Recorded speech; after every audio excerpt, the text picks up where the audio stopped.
Now it's time for Toker Talk Radio, the voice of the marijuana nation. What are you people? On dope?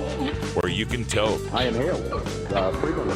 Or you can talk. I experimented with marijuana and didn't inhale. Or you can toke and talk. 10 federal criminal penalties for possession of up to 1 ounce of marijuana. While we talk about toke on Toker Talk Radio. So, by the way, when it comes to pot, if you're 40 years old, you live in a log cabin in Oregon, you got 12 giant pot plants in your backyard, have a ball. Live from beautiful Portland, Oregon at Rolla J Studios. Hey, this is great. Just not cannabis. Plus your calls live at 971-533-7111. They're walking on their pants with their cap on backwards, listening to Enema Man and Snoopy Poop Dog. What's to keep somebody from getting all potted up on weed and then getting behind the wheel? Gateway theory doesn't work. It's a reality. Holland, is it real? Don't tease me. We're locking up people that take a couple of puffs of marijuana, and the next thing you know, they got 10 years. And now, here's your host, the guru of ganja graphics, the sultan of sativa statistics, and the worst nightmare of a reefer mad prohibitionist. A polite, perspicacious, productive pothead with a propensity for PowerPoint. Radical Russ Belville. Welcome back, everyone. Hour 2 Toker Talk Radio is in effect. It's our final hour of broadcasting here from the Ardea Condominium Towers on the South Waterfront in beautiful legal Portland, Oregon. It's our last hour for the week. We made it to the weekend. Oh, it's been a tough week for me, folks. This last Sunday, I was in bed, just laid up. My lower back was killing me. I couldn't hardly move. And now the lower back pain has kind of migrated now into my right leg. So I think it's this terrible chair I'm sitting in. Obviously, I'm spending all day writing and researching and talking to you, and it's not good for me. And I don't have a dog anymore. And I used to get up every now and then and walk my dog. And so I don't know, maybe I need to get a dog. Maybe that's the solution. Anyway, thanks for bearing with me and bearing with some of the technical difficulties we've had this week. We're looking to improve our technical situation as quickly as the donations and sponsorships allow. So we will soon have a second laptop for the show, and I think that'll help a lot of that hard drive stutter. I'll be able to pull up websites and such on the second laptop and allow this laptop just to run the stream. I think that'll make it a lot better. Let's get to a quick marijuana story here. This one's being reported off the Telegraph in the UK, where they had a British Airways flight on its way to Crete. Had to turn back. Had to turn the plane around when a nasty smell filled the cabin. Passengers complained of smelling a foul odor, reportedly compared to the smell of cannabis, on the flight to Heraklion after takeoff from the airport Thursday morning. The pilot turned back as a precaution, and the flight was met by fire crews when it landed 90 minutes later. I'm telling you what's happening here. Someone smoked some weed on the plane. All right? When they landed the plane, they searched through the whole damn thing. They didn't find any weed. Right? I'm betting anything. Somebody had a vapor pen or somebody had a joint and they tried to smoke it in the loo, in the lavatory, and then that smell started to fill the cabin. That's my bet. So what a shame for these people on the flight trying to make to their holiday to get the plane turned around. Now, you know my attitude on this. I think that marijuana smoking shouldn't be banned on flights. It should be required. I think they ought to just fill the cabin with some cannabinoids. They ought to just vape it right into the plane's air supply. First of all, we get the babies to sleep. That would be nice. We can get all the babies to go to sleep. And second of all these people that got the stress over flying, that would be alleviated, right? Take care of that flight anxiety. And third, you ever tried to sit in a coach seat, a coach middle seat for a 6-hour cross-country flight? Be nice to be a little high, wouldn't it? Have the little carts come through and bring you the little 4-ounce cup of soda and a marijuana cookie. Here you go. Here's your marijuana cookie. Enjoy the flight. Fly High Airlines. If I ever get super rich, that's what I'll do. I'll form Fly High Airlines. I don't think the FAA would let me, though, would they? They'd put an air marshal on the flight and shut that shit down, wouldn't they? Oh, well. Great idea while it lasted. We're going to take a break, and when we come back, we've got some updates on industrial hemp. A few more states have passed some industrial hemp legislation. We'll tell you which ones when we return.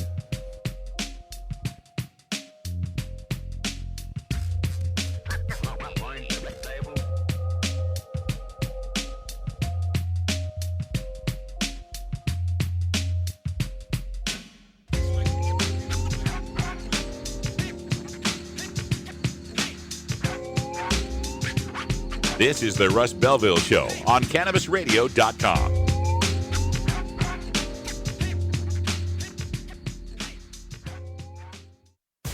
Every strain, every sale, every medical study.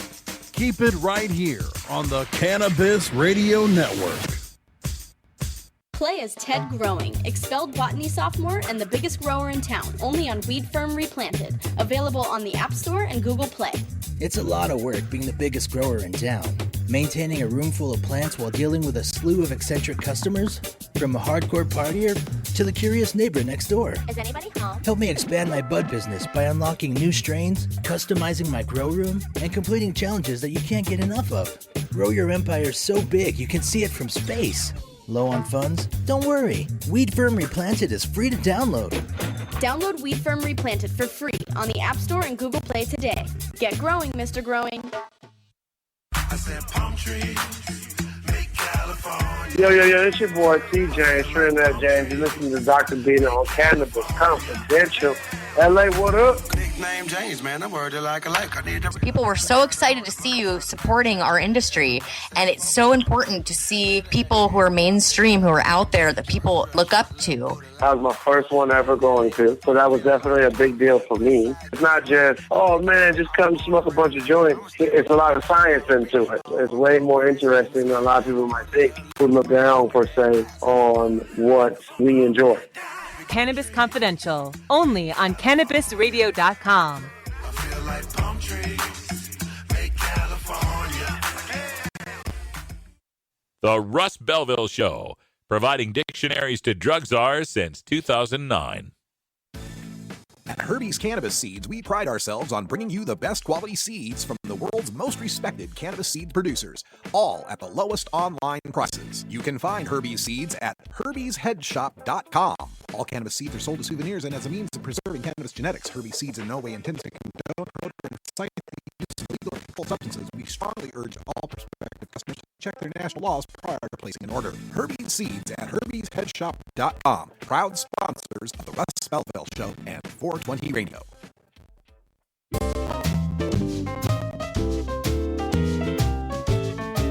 Pod 2.0. It's not your father's Woodstock weed.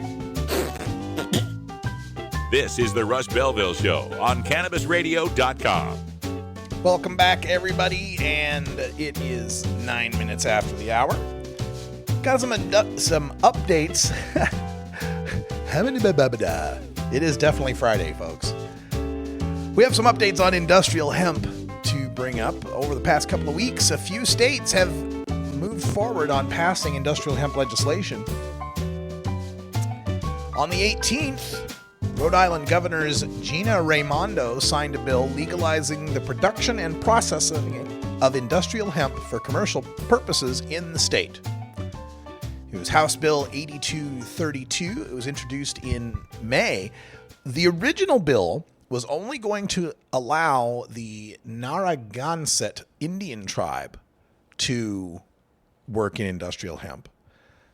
The bill was amended in the House Committee of Health, Education, and Welfare to apply to everybody in the state of Rhode Island. The legislation reads in part, quote, hemp is an agricultural product which may be grown as a crop, produced, possessed, distributed, and commercially traded pursuant to the provisions of this chapter. The department shall adopt rules to provide for the implementation of this chapter, which shall include rules to require hemp to be tested during growth for THC levels and to require inspection of hemp during sowing, growing season, harvest, storage, and processing. It prohibits the department from adding any rules that prohibits anybody from growing or distributing hemp based on the fact that it's illegal under federal law. And of course, the Farm Bill allows states to move forward on industrial hemp anyway. We also have a bill that was passed, an amended bill passed in North Carolina the very next day, the 19th. This was Governor McCrory in North Carolina passed a industrial hemp bill, House Bill 992, which, quote, modifies the industrial hemp research program by clarifying the definition of research purposes and the responsibilities of licenses, creating civil and criminal penalties for violations of the industrial hemp program, and granting rulemaking authority to the Industrial Hemp Commission. It was introduced in April, passed in June, signed on June, passed the House in June and the Senate in June, was signed into law on July 11th. Now, the change here is that North Carolina was already a hemp state. It was already a state that allowed hemp research. But research was very narrowly defined. Only a university can plant, small crops to test this or that. These amendments just basically opened it up and clarified that, a large scale grow can also be considered research. And by allowing this hemp commission to be able to write some of the rules, the hemp industries themselves can help to guide them on what is going to work and what is not going to work. So they're going to study and investigate marketplace opportunities, study and investigate industrial hemp cultivation best for the soil in North Carolina, agronomy research for growing conditions and harvesting methods, seed research on various types of industrial hemp, the ability to market certain hemp as North Carolina varieties, types of hemp that can be grown in the state, how it could be decorticated, how it could be used, and so forth. So there's another one. We've got Pennsylvania has signed just today. This story comes across where the new law in Pennsylvania allows individuals to farm and sell the plant with strings attached. They do have to go through an agricultural pilot program and follow the regulations of the new Hemp Research Board. The Democratic governor in a statement said he believes legalizing the crop is a smart move, and he expects to bring economic gains to the state of Pennsylvania. And so then we add Pennsylvania. I think this brings us up to 20 or 21 of the U.S. states that now have industrial hemp. We'll have to find out exactly how many, but again, just becoming more and more obvious that we have to support hemp in this country. And one other story on hemp. This is a story about the Kentucky State Fair. And a cattle farmer named David Neville is crusading for something called the Kentucky Hemp Dog. And it's the Kentucky Hemp Dog would be a hemp-based hot dog that we're talking about, and just an interesting story here. So what he's doing is it's a standard hot dog, right? With all beef hot dog at the state fair, but he's got a hemp protein that when they grind up and make hot dogs, this hemp protein is acting as the adhesive that keeps the hot dog together. Hemp hearts basically being added. So these hot dogs are getting the additional benefit of hemp oil. Now, there's no THC involved in this. None of the hot dogs not going to get you high, but you're going to get extra omega-3 and omega-6. So we're using hemp in the process of manufacturing these hot dogs. And, it's not like a hot dog's the most healthy choice, but at least it's a little healthier now. These all come from a product line by Victory Hemp Foods. They're currently cultivating 100 acres of hemp in Kentucky. The hemp dog is just one of their products that they're looking at putting out. They also want to get just raw hemp hearts out to people to be able to use. It's a first for the Kentucky State Fair to have not just a hemp-based hot dog, but a being locally produced for this fair. It's just is a great story. And it just further shows how hemp is becoming more and more mainstreamed in this country. More people are starting to understand this. And as America turns to looking at its diet and trying to be healthier, with the stigma of industrial hemp starting to fall away, people are becoming more in tune and more receptive to this message of hemp as a foodstuff, as hemp seeds and hemp oil being a vital supplement to our diets. We've seen this throughout history. We've seen it throughout the animal kingdom. If you put out a whole bunch of seeds, a whole bunch of bird seed, some of it's hemp seeds, some of it's other seeds, birds will pick out the hemp seeds first. They will go for those first and pick around all the other seeds. They'll eat the other seeds later, but they know what the good stuff is. I think we are going to see, as hemp becomes more and more legalized, and really, I can't see any prohibitions on hemp lasting much longer. I can't see it lasting much more through the first term of whoever's president. It's just, there's too much opportunity in this. There's too many farmers that want to see this happen. And it's going to become increasingly necessary for us to turn to a more plant-based diet and to have hearty, savory foods in that plant-based diet. And hemp can go a long way to helping that. We're only yet begun to figure out what we can make out of hemp. Think of all the things that they make from turkey or soy or tofu at this point. Imagine unleashing that sort of culinary research on industrial hemp, on hemp seed, on hemp hearts. It just boggles the mind. We're going to be able to get hemp burgers. We're going to be able to get all sorts of great stuff out of this. And growing all this hemp as a rotational crop is going to help the other crops as well. One of the biggest problems we've got going on in our agriculture system is the Monsantoization of our crops, these genetically modified organisms that are resistant to the petrochemical-based fertilizers that are sprayed on them. And that's what they're engineered for, is to be more resistant to these petrochemicals. As we use hemp as a rotational crop more and more, we'll have less need for these fertilizers. We'll have less need for these pesticides and fungicides that get sprayed on our plants. We can return to a more natural style of agriculture where hemp is a rotational crop that's used one season compared to, next time we'll plant corn, next time we'll plant this, next time we'll plant that. Keeps the soil vital. You can plow under a lot of the hemp waste and add nutrients to the soil.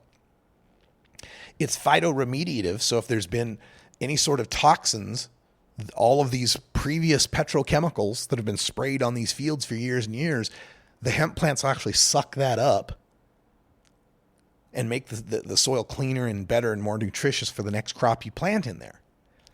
These realities will become more and more obvious. And it'll become impossible to resist the public will once we start to understand. And especially, I really think what moves this is marijuana legalization. Hemp could have been legalized any time for the past 40 years because it's not a drug. But people so associate it with its cousin that's psychoactive that marijuana prohibition was kind of the anchor that was keeping hemp down. As marijuana legalization happens, well, there's no logical reason whatsoever to restrict industrial hemp.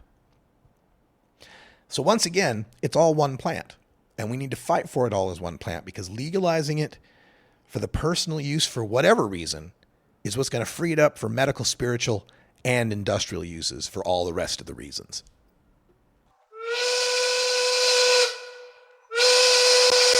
You're really clouding the energy in this room right now. Sorry, man. Didn't mean to harsh your mellow. It's 4:20 here on a Friday in beautiful legal Potland, Oregon. I'm going to smoke me some beautiful legal pot. I hope you get the chance to do the same someday. Or if you're in a legal state right now, or if you're in an illegal state, screw it. Do it anyway. I ain't stopping you. And neither is prohibition. We have your smoking section right here. This is the Cannabis Radio Network. The next generation of vaporizers has arrived. Vuber vaporizers are blazing the way with unparalleled technology for oil, concentrate, or dry flower pens. Providing unsurpassed customer service and expert craftsmanship, Vuber vaporizers use cutting-edge technology, providing a power-packed, smoother vapor with a lifetime guarantee. Experience vaporizing the way it was meant to be. The Vuber way.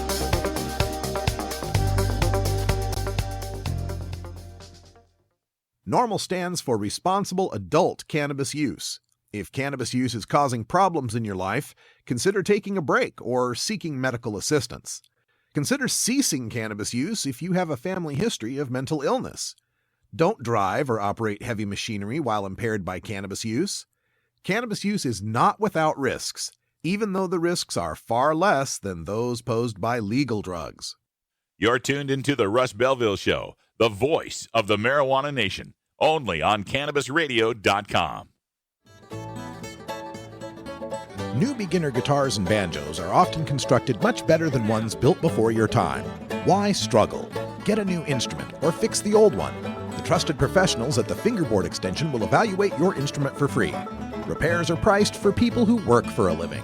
Stop by the Fingerboard Extension downtown Corvallis at 120 Northwest 2nd Street today, or check out its inventory on the web at fingerboardextension.com.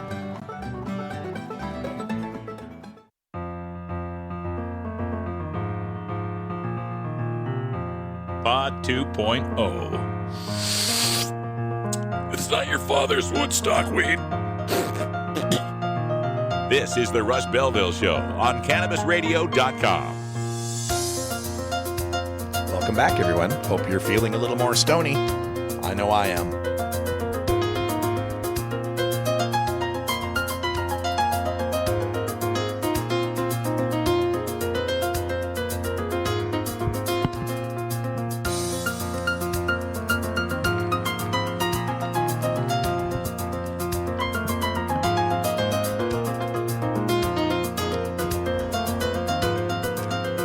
Extra bowl just for good measure. My leg is killing me. So there's a topic, a story in Attention right now, ATTN online. Features our good friend Paula Montano, the deputy director of NORMAL, and one of the leading experts when it comes to marijuana and drug testing. And the headline of the story is "The Reason Saliva Drug Testing Hasn't Caught On." Now, it refers back to this Michigan pilot program we've been telling you about, where Michigan State Police are going to pick 5 counties, and they're going to do this saliva-based drug testing program. And the idea is we take a little swab, we put it in your mouth, and that's going to tell us whether or not you've been using any sort of drugs. But the problem is the accuracy of these tests.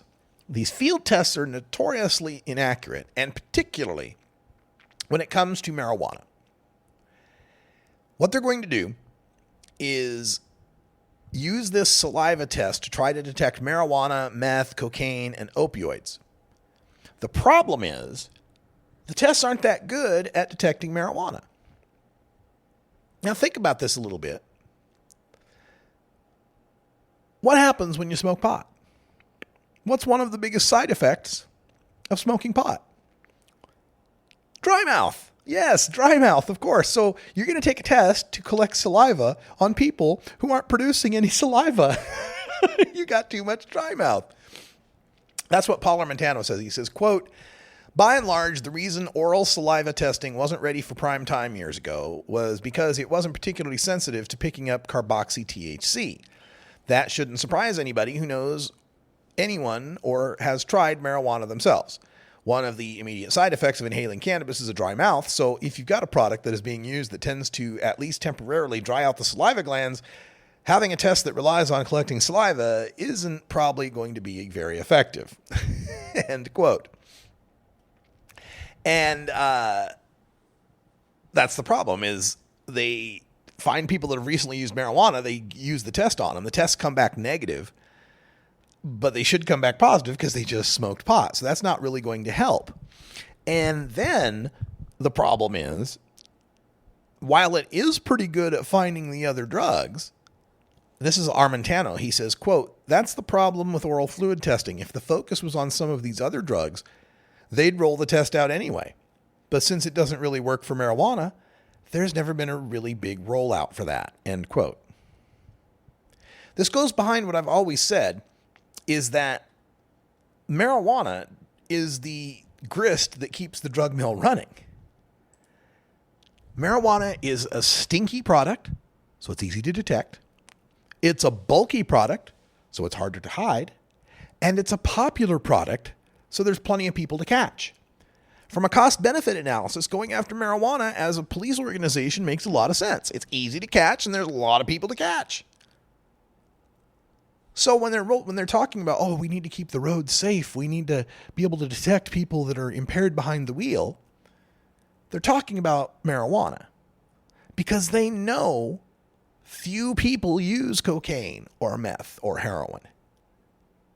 And even if they do use it, it doesn't stay in their system very long.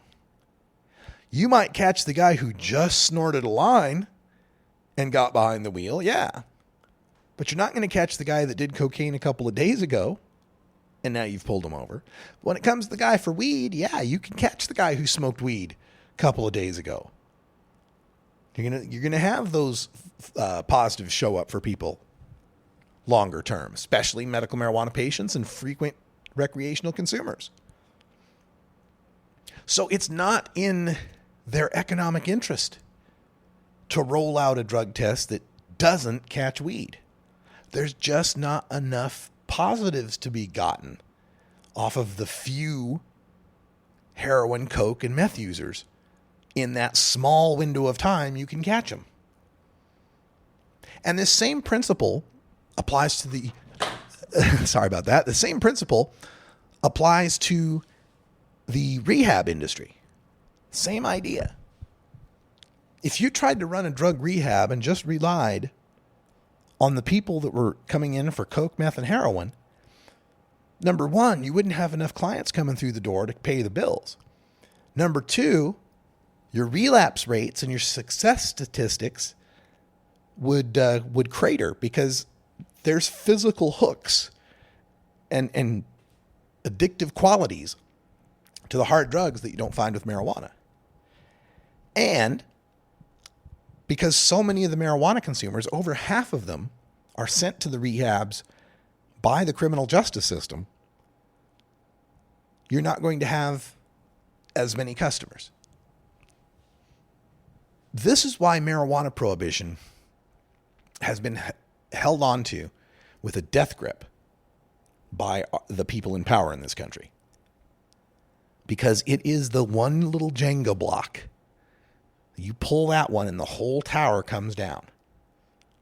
You pull marijuana out of the drug war, and the drug war is not cost effective. It's not profitable for the private prison industries, for the drug rehab industries, for the drug testers, for the cops and their asset forfeiture. You pull marijuana out of the war on drugs, there is no longer a war on drugs. And they know that. This whole prohibitionist economy has been set up. And it's not just on the other side. It's not just on our opponent's side that have grown used to this prohibitionist economy, but also on our side. We've grown used to a prohibitionist economy. We've grown used to the idea of $300 ounces and be able to grow a few plants in your basement and in your garage and be able to sell them to your friends and make a lot of money. And in the early days here of legalization, we've been able to get legislatures used to the idea of making big tax revenue off of legalized marijuana. both their side and our side are operating from this false reality that prohibition has created. This false reality where marijuana is scarce and expensive. As marijuana is increasingly legalized, it becomes ubiquitous and cheap. Think of how much tax revenue we raise off of tea. Probably not a whole lot, but lots of people drink tea, don't they? Well, that's about the same level of agriculture and processing in a fully legalized market that marijuana would have. It would cost about the same as tea. Maybe more, but roughly the same. We're talking about two different leaf crops. But right now, cannabis costs about the same as saffron. Saffron is the most expensive, other than, illegal drugs. Saffron is the most expensive legal plant out there.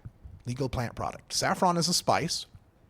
And what saffron is the stamens of the flower of a crocus. It's a crocus flower, right? And there's just three, stamens are like the little pointy antennae, like the little hairs, right? And there's 3 stamens per crocus flower. And you have to process hundreds of thousands of these flowers and hand pick the stamens. There's not a machine that can do this. You have to hand pick these things. And there's families that work 19-hour days because there's a 3-week harvest season where you can get these stamens fresh, right? Can't get them too early, can't get them too late.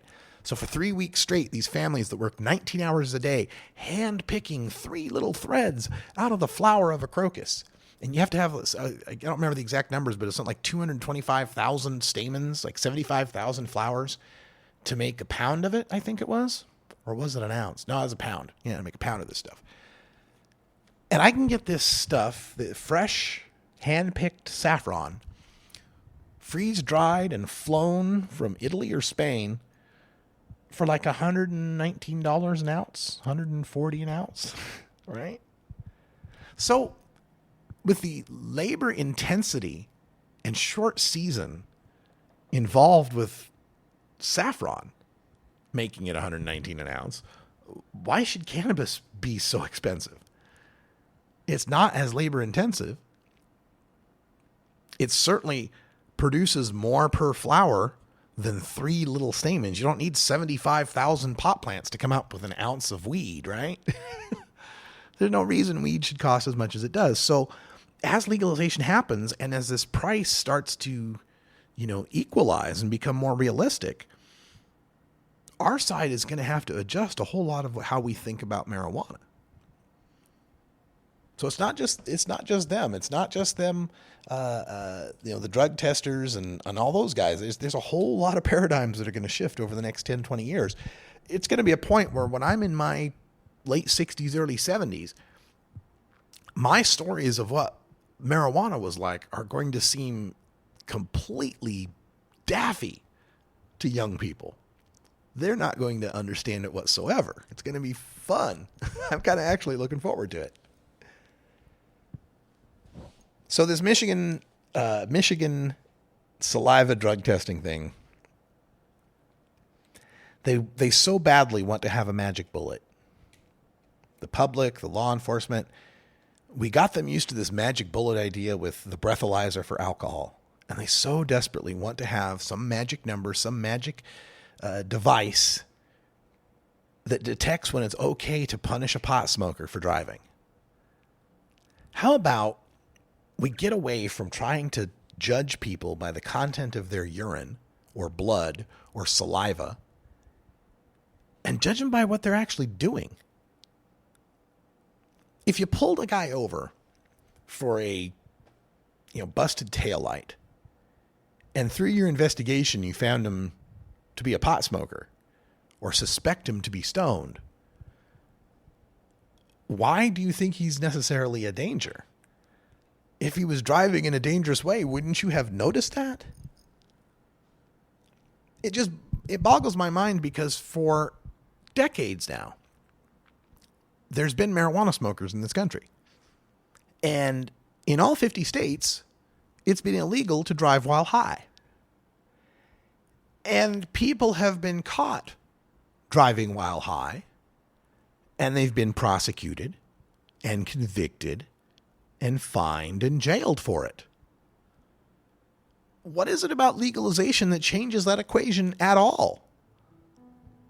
Why is it that we weren't clamoring for a magic device to catch stoned drivers in 1999 or 1989 or 1979? Why now? What is it about legalization that changed any of that? How did legalization invent marijuana and cars? Anyway, we've got to take a break.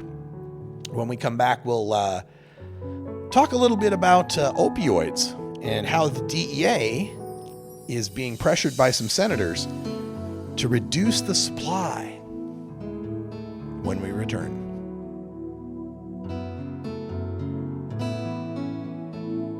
This is the Russ Belville Show on CannabisRadio.com.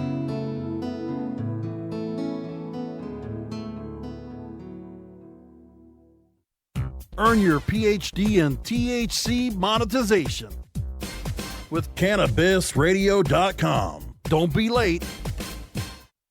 Great websites today need expert web design and development and need to be e-commerce ready and mobile friendly. But building a marketable and profitable website can be an uphill climb. Ready to make your new website or replace your existing website? Think Orange as the new way to get in the black. Orange Hill Development works with Fortune 500 companies and offer the same top quality development service at a fraction of what other providers charge. Brands like Absolute, Carlsberg, and Nestea trust Orange Hill Development. Find out why you should trust your website with Orange Hill. Contact Orange Hill for a consultation today at orangehilldevelopment.com.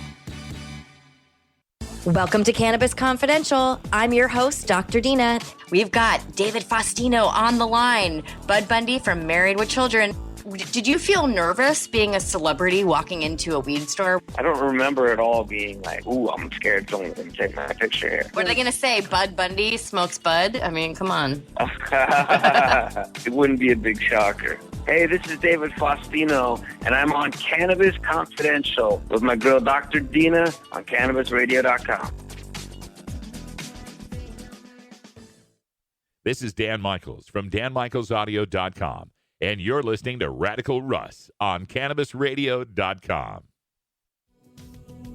With over 6 years of experience in the industry, New Era CPAs is one of the nation's leading cannabis accounting firms, helping hundreds of growers, dispensaries, and ancillary companies with their tax, legal, and business strategies.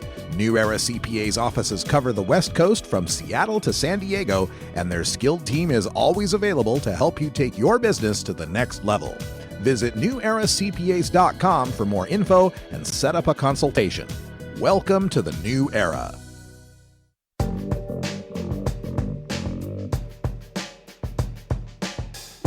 Warning, hits taken on this show are larger than they appear. Do not try this at home. These people are professionals. Or at least they pay me to say that. This is Dan Michaels from DanMichaelsAudio.com, and you're listening to Radical Russ on CannabisRadio.com. Welcome back, everybody. It's 39 after the hour.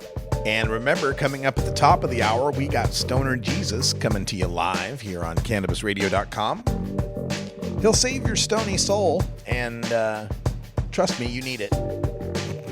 I know what you've been doing. I saw what you did. Thinking about the future, man. Thinking about the future of marijuana and where it'll be when I'm 70. Where it'll be in the next 10 to 20 years. And as I'm thinking about that, it brings me to a release that I got today from the Drug Policy Alliance. My friend Amanda Ryman out there at DPA sent this off, and it was a position paper or position statement, I guess, from Drug Policy Alliance, informational page, what have you, about supporting marijuana reform. Like, great, that's great. Let's support marijuana reform. And it talked about, supporting the right of adults to possess and use cannabis, and then setting up, legal blah, blah, blah, and, ending commercial problems, etc., right? And it bothered me because as I looked at this, there was a word very conspicuously missing, and that was cultivation. And so I let her know, and they're going to update it. And I feel positive about that. But I worry as we move forward that our drug reform organizations need to make sure to put an emphasis on the right of people to cultivate their own cannabis. That the cultivation of cannabis for personal use cannot be something worthy of punishment. Cannot be a crime. Washington State needs to fix this.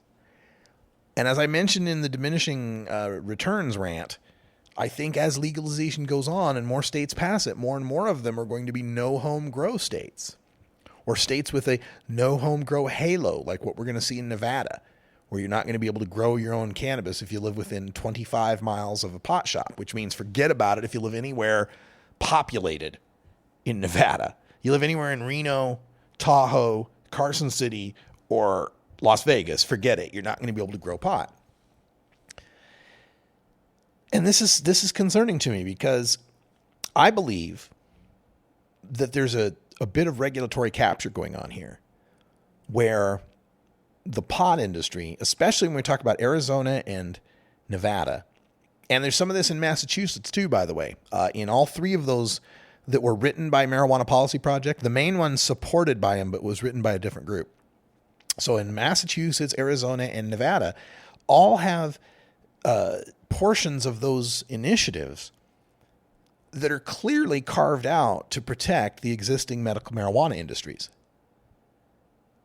and to protect the future commercial industries by preventing or obstructing the right of people to cultivate their own cannabis. We need DPA and MPP and NORML to clearly state that it is a priority that home grow be included in future legalization. That it's just as wrong to lock someone up for cultivating cannabis as it is for them to possess it. It makes no sense, right? Like, if you're going to recognize my right to possess the flower of the plant, why can't I just grow the plant myself? The rest of the plant isn't harmful. At least, I mean, I should say it like this. The rest of the plant isn't what you perceive to be the harm, prohibitionist. If the prohibitionist is going to relent and allow us to have the flower itself, the part that makes us high, why should they not allow us to have the root ball, the stalk, the leaves, the seeds, everything that goes into creating that flower? Now, the argument would be, well, because you don't want them to do so commercially. You don't want there to be a black market, yada, yada, yada. Fine, bust people who are doing that. But don't bust people who are just cultivating the plant so that they can get the marijuana that the law allows them to have.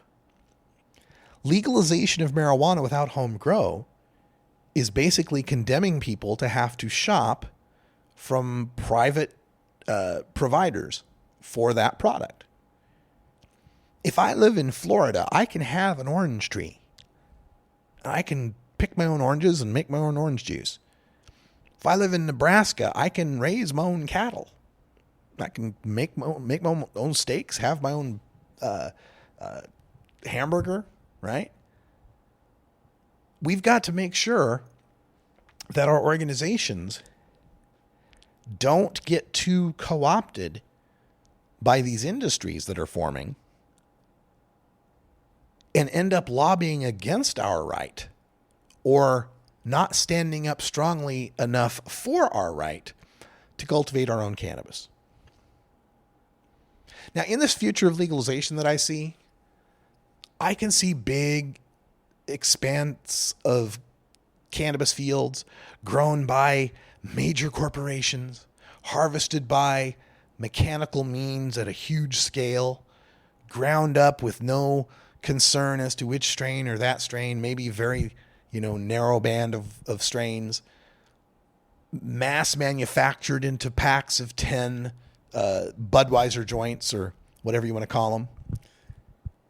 And that's fine. I'm all for this big mass commercialization, industrialization of creating marijuana. I believe that's going to, drop the price. It's gonna be good for the consumer, so long as that's not the only choice. I'm cool. I'm in Portland, Oregon. I'm cool with Budweiser. I'm cool with Coors. I'm cool with Miller. And plenty of it is sold around here. I don't know anybody who drinks it, but plenty of it is sold around here. But we also have the option for all these mass amounts of craft breweries that are in this state, just this city. I go to the grocery store and I see bell peppers and oranges and onions and all sorts of things for sale. But I can also go to the Thursday farmers market across the street and get it directly from someone who grew it in bulk. That's what I want to see for marijuana. I'm fine with we end up with a world where you stroll into the pot shop and you buy a pack of 10 pre-rolls, or you buy some shatter, or you get some vapor cartridge or whatever. That's great. Commercialized, industrialized, standardized, that's fine. So long as I can go to the first Thursday farmers market where the guy's got bulk cannabis and seedlings and seeds for sale and be able to buy that as well.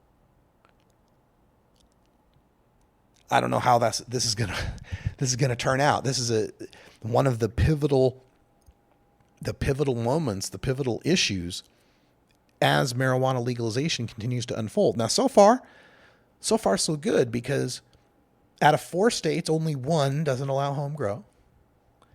Out of the 5 states that may possibly vote on legalization this fall, only 1 of them establishes some sort of restriction on home grow. That's Nevada with its 25-mile halo. And to be fair, Arizona is actually removing the halo. I mean, the halo will still exist for medical, but the halo won't exist for recreational. So you could grow and call it recreational and you'd be fine. But I worry about the home grow angle on this. And so far, the evolution in the initiative states has been to make better marijuana legalization. So far, nobody else picked up on Washington State's 5 nanogram per se limit. So far, none of them picked up on Washington State's absolute ban on home grow. So far, none of them have moved to have a super high taxation rate like Washington State's 37%. So we are moving in the right direction so far. Question is, what happens after 2016? What happens when the low-hanging fruit of marijuana legalization have been picked? We have to start moving legalization into a few of the other more difficult initiative states, or we have to get it through legislatures. I fear that home grow provision is going to be too easily traded. It's going to be too attractive of a bargaining chip. It's going to be too much of a scare for the legislatures and law enforcement, and too easy for the industry-backed organizations to trade away. And I'm concerned. I don't know how we do this unless it's just to raise such a stink from a public relations perspective, to have all of us who are supporters of organizations like NORML, DPA, and MPP to write them and to tweet them and Facebook them and let them know, protect home grow, support home grow. If we don't have the right, this is something that goes back to Keith Strop's founding of NORML in 1970, that the right to home grow is the only check and balance we've got over governments and corporations and the way that they regulate cannabis. Without home grow, we don't have a check on overtaxation. Without home grow, we don't have a check on crap inferior weed production. And like I said, I'm worried. I'm glad so far that it looks like Oregon, California, Arizona. Did Massachusetts have a limit? Now I'm thinking maybe it did. I'll have to look that up. Maine will have home grow. But if this turns out like it turned out for the medical marijuana states, it's something we've got to worry about. All right, real quick, I mentioned that I was going to talk a little bit about opioids. The Senator Dick Durbin and some other senators have joined him on a letter that they've written to the DEA calling for the Office of Diversion Control to maintain stricter quotas lower quotas on the production of OxyContin and other powerful opioid medications. This is something we've covered on the show in the past. A lot of people don't know that OxyContin, these other heavy-duty painkillers, are Schedule II drugs, and since they are, the DEA actually has to approve how much your factory makes of these drugs. And in the medical marijuana era, there have been increases of between 1,000 and 15,000%, depending on which one of these drugs we're looking at. I think the average of all of them was an increase of like 12 times, like 1,200%, an increase in the amount of these drugs they're allowed to produce. Like in 1996, they were producing, 60 tons of Oxy, and then by the end of 2014, I think it was, they were producing 160 tons, something like that. Huge increases. And then when we asked the DEA's Office of Diversion Control about this, there was a story that asked them about this. They got a hold of a guy named Rusty Payne, who was a spokesperson. And they asked, why, we've got these opioid crisis. We got these addiction crisis going on. Why are you green lighting so much production of these powerful opioid painkillers? And the answer was that we have to produce enough of the opioid painkillers so that when the illicit users get all of theirs, there's still enough left for the legitimate pain patients. He used some metaphor. It was like, once the illicit users have fished out of the pool, there needs to be enough left for the legitimate users. Can you imagine them saying that for a weed bust, for a medical marijuana thing? Well, officer, we had to grow 70,000 marijuana plants because there had to be enough for the medical marijuana patients after all the recreational users got theirs. We'll keep you posted on what happens with that letter from those senators.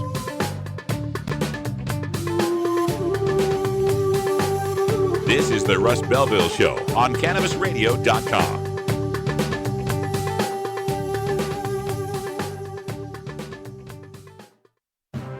Forwarding the cause of legalization and research of the growing cannabis industry, one podcast at a time. The Cannabis Radio Network.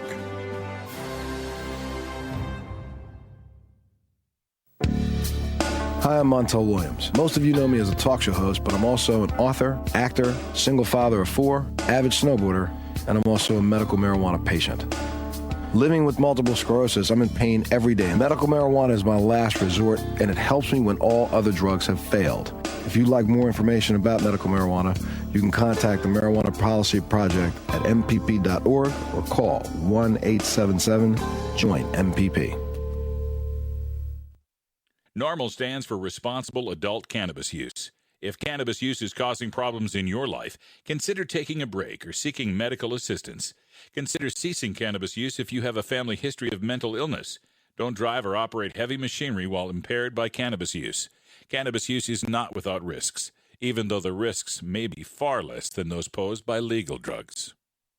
You're not high. You're listening to the Russ Belville Show on CannabisRadio.com. I beat China all the time. Okay, maybe you're high, too. The Russ Belville Show is proudly sponsored by the Marijuana Business Association. The MJBA, called by NBC News the Cannabis Chamber of Commerce, is the fastest growing business association in the fastest growing industry in America. I've been working with the MJBA for years, and I personally invite you to join the MJBA. MJBA also publishes the popular MJ Headline News on Facebook and the MJNewsNetwork.com and Marijuana Channel 1 on YouTube. Visit mjba.net for more details.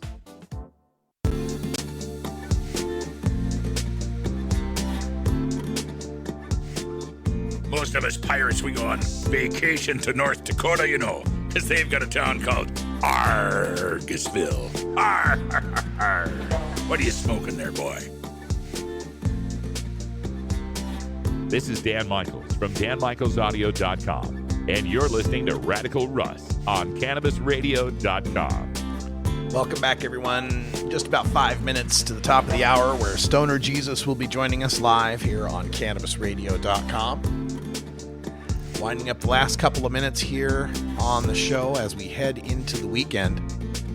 I'll be attending the Portland Normal membership meeting tomorrow first one I've been at since I resigned as the executive director back in January. Lots of changes happening because Portland Normal's treasurer and co-founder, Randy Quast, is now the acting executive director for National Normal. He should be flying in later tonight, so it'll be nice to see Randy again. Lots of changes going on. Normal has put a call out for a new executive director. If you know of anybody who would be qualified for the position, check out blog.normal.org and scroll down to find the listing. They've got all the requirements and what they're looking for and so forth. And before you ask, no, I'm not applying. Number one, I'm not qualified for the job, but number two, I don't think I can handle it. It is a high-pressure job, folks, and it's amazing the work that Alan St. Pierre put in for so many years. You know, it's tough because Normal is like a real, grassroots nonprofit organization. You know, it's not like working for MPP or DPA where they've got these billionaire backers, and tons of funds. Working for Normal means you got to find ways to stretch a dollar and make things work. But it is pretty rewarding, I got to say. Normal has an automatic kind of acceptance and goodwill amongst the cannabis community, especially among some of the older folks who we need in the voting booths and we need to convince to be on our side. So if you want more information on that, check out, like I said, blog.normal.org, and you could apply to be Normal's new executive director. And I've also made the suggestion that if Normal's going to be hiring, and they're looking for someone to handle media relations, they could do no better than hiring Tom Angel from Marijuana Majority. If you've not been following his work, he also writes at marijuana.com, but follow him. Angel is with two L's. Tom Angel, Angell. And this guy breaks more news on marijuana reform than anybody else out there. Normal, you'd be wise to hire this guy. Well, that's all the time we got for today. Time to head into the weekend. For everyone here at CannabisRadio.com, I'm Radical Russ from beautiful Legal Potland, Oregon. Appreciate you joining us. Make sure you join us next week, Monday through Friday, as usual, 3 p.m. Pacific Time, 5 p.m. or 6 p.m. Eastern, for the Russ Belville Show, the NPR of POT. Stoner Jesus is live up next. Until next time, take care of each other, tokers.